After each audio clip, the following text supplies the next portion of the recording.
It really is a wonderful setup for next week as well, as we are talking about the power of love lived out through the lens of sacrifice. Last week, when Brian spoke with us, he talked about one of the hardest messages that I think Jesus has ever given us, to love and our enemies. And it's not easy by any stretch of the imagination, and it doesn't mean condoning abusive or otherwise harmful behavior. And I just want to say, if you didn't get a chance to hear Brian's message, go to the North Bramaley's YouTube site, and then you can watch that at your leisure this week. This week in our Summer of Love, I'd like to talk about whether you find it hard to love yourself. Now, I know a few people who don't seem to have any problem with that, and I'm not talking about Bruce. I think that's wonderful. This is a stage that we can get to, which is really awesome. I know some other people who I think overly love themselves, and their egos could be reined in a little bit, and they'd still have lots of love for themselves. But I do think that there are many of us who struggle with that loving ourselves. And now, I just need to be clear. What does it mean to love ourselves? I'm not talking about sitting in front of a mirror and going, "Mirror, mirror on the wall, who's the fairest of them all?" I'm not talking about walking around in your day with this little ditty in your head. "You're so pretty, you're so pretty." Not doing that one. I'm also not talking about Mac Davis's one, "Oh, Lord, it's hard to be humble when you're perfect in every way." This is not what I'm talking about at all. What I'm talking about is seeing ourselves just as we are, with all of our faults and our frailties, with our weaknesses and our imperfections, and still being worthy of being loved. And more than that we are loved, that each and every single one of us are a beloved child of God. In the book The Shack, I think a number of you have read that book. It's by William Paul Young. It's really a really good read. And in the book, there's a time where the character who plays God is talking to Mac. And she says this: "You were created to be loved. So for you to live as if you were unloved is a limitation, not the other way around. Living unloved is like clipping a bird's wing and removing its ability to fly. A bird is not defined by being grounded, but by his ability to fly. Remember this: human beings are not defined by their limitations, but by the intentions that I have for them, not by what they seem to be, but by everything it means to be created in my image. Love is not the limitation. Love is the flying. I am love." I think that first step in loving ourselves is recognizing God's love for us, God's desire to want to be in a relationship with us. As it said in 1 John, we love because God first loved us. Or at the very beginning, where we hear God wanting to be in relationship with humankind, that we are created in God's image. In the image of God, male and female, we are created. And that God so loved humankind, this world, that the Word, God, in Jesus, became flesh and blood and moved into the neighborhood, into our neighborhoods. I think that experience of God's love and forgiveness and grace is simple and powerful. And it changes the way that we can think about ourselves and how we can be in relationship with other people. So what gets in the way of loving ourselves, accepting God's love in every part of our hearts and minds? Well, I think some of us wonder if God really exists. How do you have a relationship with someone that you can't see? Some of us have been brought up with an understanding of God as this exacting judge who was just always looking for faults.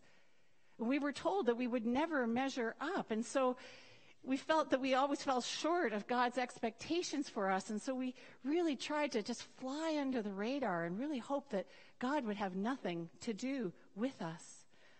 Some of us were brought up believing and being told that thinking about our own needs and feelings was selfish and self-centered, that our life should be focused not on what we were feeling, but on what other people were feeling. Some of us grew up with parents or siblings or teachers or others of power and position in our lives who said we were lazy or no good, bums, never going to turn out to be anything. Did any of you have people like that in your life? I certainly did. And their voices become my own voice. And even though the things that they said were not true, those lies that got perpetrated, they continue to influence me. I had a grade 2 teacher. It was like, I don't know, it was some part of the class. And we were just like doing these drawings, line drawings on a piece of paper. And she came up beside me and she said, "Do not take art." Then in grade 4, we were making these aprons in home ec, and I just got to tell you, I know, like it wasn't balanced, the sewing lines went all over the place. But the teacher said, "Debbie, please don't tell anybody where you made this." When I was in grade 7, I was going out with this guy, Nelson, and Nelson was fat and so was I, and people said, "Well, you two better stick together because you're both fat and nobody will ever love you." Those voices continue to play in our heads. What were some of the messages that you heard growing up that still impact your ability to not only love yourself, but to accept God's love for you as you are, with all the things that we do wrong, the choices that we make that we wish we could do over? What are the messages that you hear? In the book, The Untethered Soul, The Journey Beyond Yourself, Michael Singer said this: "How would you feel if someone outside really started talking to you the way your inner voice does? How would you relate to a person who opened their mouth to say everything your mental voice says? After a very short period of time, you would tell them to leave and never come back. But when your inner friend continuously speaks up, you don't ever tell it to leave, no matter how much trouble it causes. You listen." What are some of those messages that you have heard and now replaced with your own voice? One that's always inside of your head, taking over the duty about telling you those lies about yourself, keeping you paralyzed. And I want to say this, these kinds of voices, this isn't just for women. As I've talked with men, they have also been exposed to those kind of voices. I mean, young boys who at 10 years old are told, "Where are your six-pack abs?" I mean, their bodies aren't even designed for abs at that age. Others who, wonder if they'll ever grow facial hair and get teased. And then still others who lose all that hair and get teased. Others who have this weight on their shoulders about carrying on the family name and not letting the family down. And it influences them and the decisions that they make. What I want to do today is share with you a story. It shows up in all 4 of the Gospels, in Matthew, Mark, Luke, and John. In Matthew and Mark, we hear about a woman who anoints Jesus with expensive oil. She has no name in their story, and she anoints his head. In Luke's story of this woman, she is called a sinner, a woman with a really bad reputation. And in John's gospel, she's named as Mary, part of the Mary, Martha, and Lazarus group of friends who often welcome Jesus into their home in Bethany. What's really interesting is that when we tell the story about the woman who anoints Jesus, we often think of her as being Mary Magdalene, who, again, was a woman who had this reputation of being a sinner, the one that Jesus had drawn demons out of. And in those accounts, she anoints Jesus' feet. Today, I'm offering us a way into this story because I kept wondering, what was it that gave her the courage to do an act that was so far out of her own character, so far beyond the accepted norm? And the only thing that I could come up with was the power of love to change a person. And so I'm going to invite you just to open up your imagination for the next couple of minutes as I enter into this character. And I hope that as we hear her story, that we can also locate ourselves in this story of love. So I want you to imagine yourselves that you are in Bethany. It's about 2.5 kilometers outside of Jerusalem. And Jesus has been invited to have this meal at the house of Simon. And this woman comes. I've heard that Jesus is going to be at Simon's house today. Do I dare go in?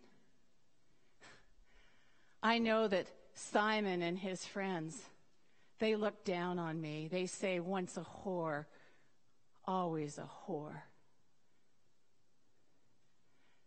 But I want to share this oil with Jesus. I want to touch his head and his feet. I want him to know the difference that meeting him that day by the Sea of Galilee made for me.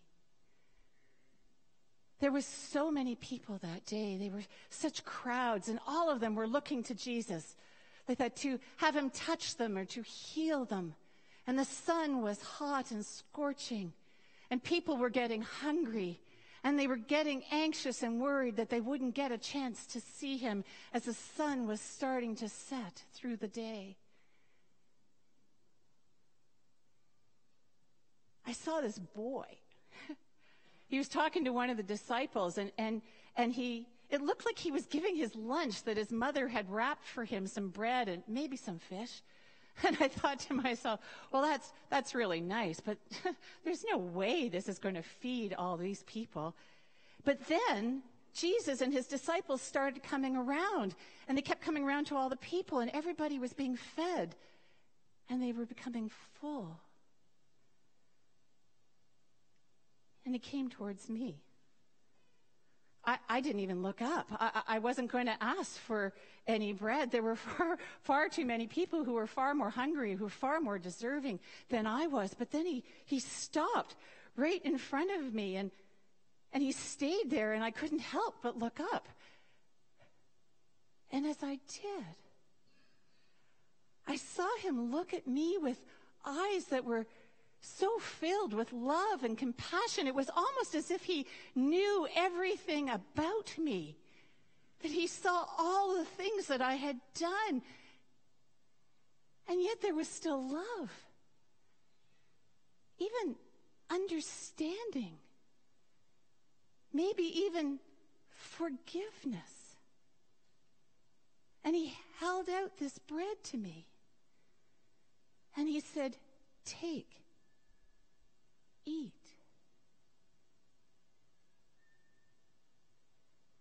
Something changed in me that day. The wall that I had built around my heart, that barrier that I had built, it seemed to start coming apart brick by brick.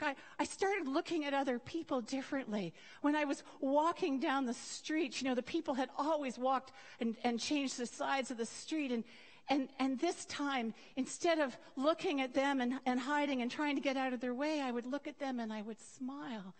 And when they spoke behind their hands in a way of thinking that I wouldn't hear them, I was able to say, "Good morning." I brought this expensive perfume. I've saved all my money for it. I'd hoped that when I died, somebody would be able to anoint my body in preparation for the afterlife. I didn't think anybody would do it for me, so I bought it. But now I want to give it to Jesus. I want him to know how his love, those eyes of acceptance, how they're changing me.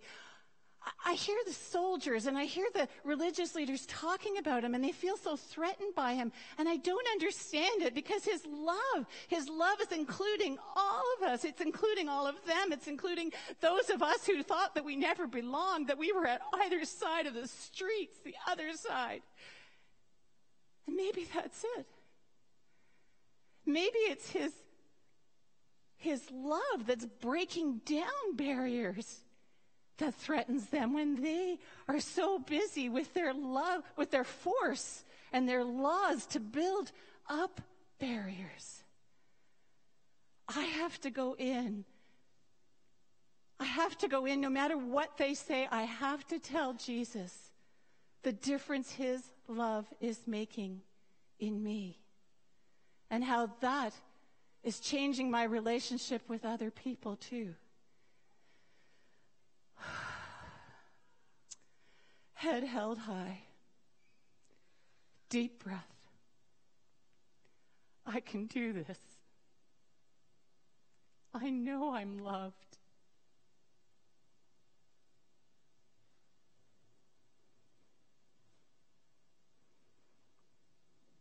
Friends, each of us are receiving an invitation today from Jesus, who looks at us with eyes of love and compassion and forgiveness, who looks at us in a way that says, I love you. You are worthy of my love. Yes, you make mistakes. You make choices that you wish you could do over again. But my love is the part in you that can change everything. A number of years ago, Marianne Williamson wrote something that Nelson Mandela said on the day of his inauguration as president of South Africa, a day when the first free elections were being held for blacks and whites. And she, as she wrote this, she comes at it in a way that talks about that sometimes we fear those inadequacies within us. But she said, our deepest fear is not that we're inadequate. Our deepest fear is that we are powerful beyond measure. It is our light, not our darkness, that most frightens us. We ask ourselves, who am I to be brilliant and gorgeous, talented, fabulous? Actually, who are you not to be? You are a child of God. Your playing small does not serve the world.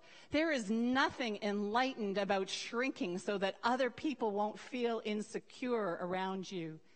We are all meant to shine as children do. We were born to make manifest the glory of God that is within us. It's not just in some of us, it's in everyone. And as we let our own light shine, we unconsciously give other people permission to do the same. As we are liberated from our own fear, our presence automatically liberates others. Friends, I know that loving ourselves can be very hard to do. But I invite each and every single one of us to hear this and to share this message with others, that when you wake up tomorrow morning, that you'll hear these words, good morning. You are beautiful with God's beauty. Beautiful inside and out, and see how that changes you and your relationships with the people around you.